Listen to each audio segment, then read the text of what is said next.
Lisa Marie Kostas, founder of Global One Health. This video is actually part 2 in a conversation about breathing.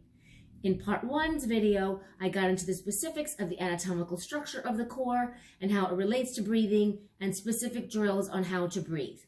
I just want to make this video an extension of that because we can practice these breathing drills in any position, as I mentioned in that other video. The basic one is done sitting. You can do it lying down in bed before you get up.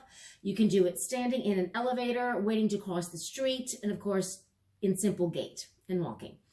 So this exercise position, why I want to segue the breathing into this position, is I think it's a very valuable position, and many exercises are going to stem from being in quadruped position. So I wanted to take advantage here and talk about the specifics of how to set yourself up in quadruped position, because now we are going to be involving weight bearing on the upper extremity. So I wanted to get into a little bit more of the specific details about what to think about in this position, as this stems into many exercises, as I just mentioned: rocking, crawling, preparation for planks, push-ups. So many things involve this weight bearing on the arm. So I wanted to take time to address these important points, but link it to, it's a great place to practice your breathing drills as well.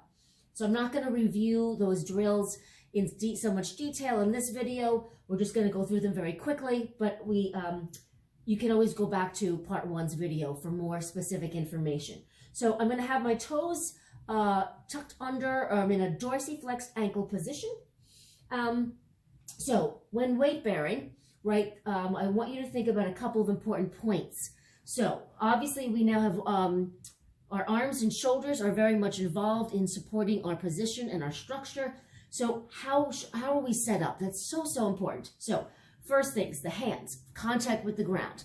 So when you are weight bearing, I don't want you to have a flat hand position. I want you to grip the floor or the mat as if you are rock climbing, right? You can't climb up or do rock climbing with a flat hand, right? You have to have a little bit of a grip position, right? So thinking about where the weight is distributed, a lot of times clients have all the weight to the lateral part of the wrist, and that doesn't feel so comfortable. So you want the weight to be distributed throughout the whole base of the hand, and you want to think of the 4 points of your hand, the 2 at the base by the wrist and the 2 under the pinky toe and pinky finger and the big index finger.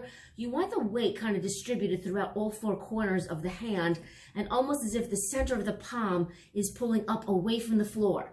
You also don't want the fingers to be flat. You want them to be a little bit curved, like you're digging the fingertips into the ground, and the knuckles above that are going to come slightly up. But the base knuckles of the hand will be down. So when weight bearing, get into that grip position. I want to talk about what corkscrewing of the arms and shoulder is in this video, and kind of make it a segue into more advanced movement to follow in other videos. So I'm gripping the floor. I'm going to corkscrew my arms. So what that looks like is, think of the bony point of the elbow. I don't want them to face outward. I want to corkscrew, which is external rotation of my arm bones at my shoulder joint. I want to always, when weight bearing, corkscrew my arms into, right, external rotation. And I don't want to be collapsed whenever weight bearing, right? I don't want to rest on my shoulder joints. I want to be actively pushing myself away from the ground and using the much larger, more powerful muscles of the trunk to support the shoulder girdle, which is a much smaller muscles, and you want to have that whole structure supported by the muscles and the bones, right? The joints need to have that support. One other detail to address the dress, because I have this ability and many clients do, is hyperextension, right? Hyper meaning I have extra extension, right? So I'm bending my elbow, I'm straightening it. If I have the capacity to go slightly beyond straight, this feels a little uncomfortable for me.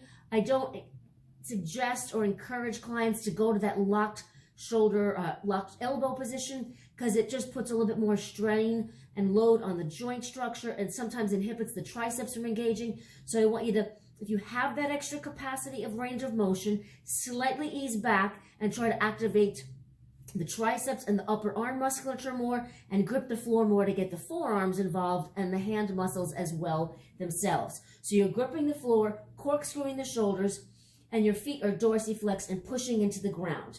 We'll talk, I do talk more about that connection to the ground but foot core sequencing as well in another video. So now, just reviewing the belly breathing, when I inhale and inflate my belly, it moves forward and expands outward. And when I exhale, I engage my pelvic floor and I draw my abs in.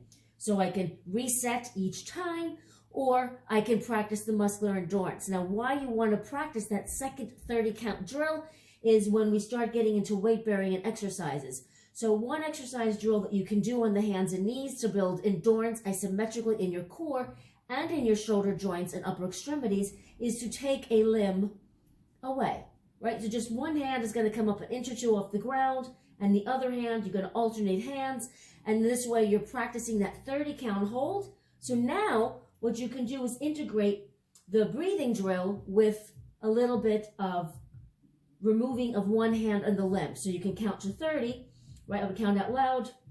2, 3, 4, 5, 6, 7, 8, and so forth, etc., and going to 30. So this way you're integrating your breathing drill with just basic hands and knee position, and then removing one hand, one limb away from the ground, which puts a little bit more, you'll start to feel from that position, a little bit more load and demand upon the core structure isometrically.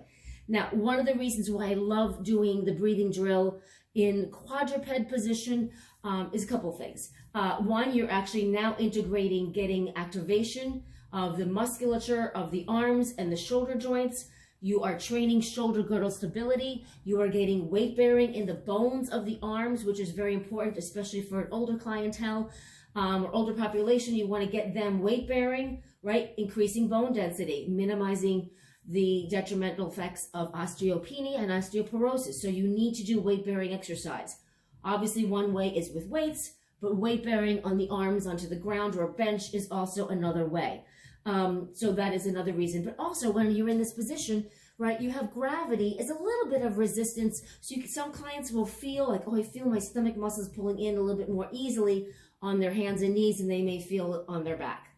So experiment with the different positions, but it's a great way to incorporate combining killing two birds with one stone, getting your breathing homework in, but now starting to build strength endurance on the hands and knees. As you're going to see in my next few videos, I'm going to introduce rocking from original strength.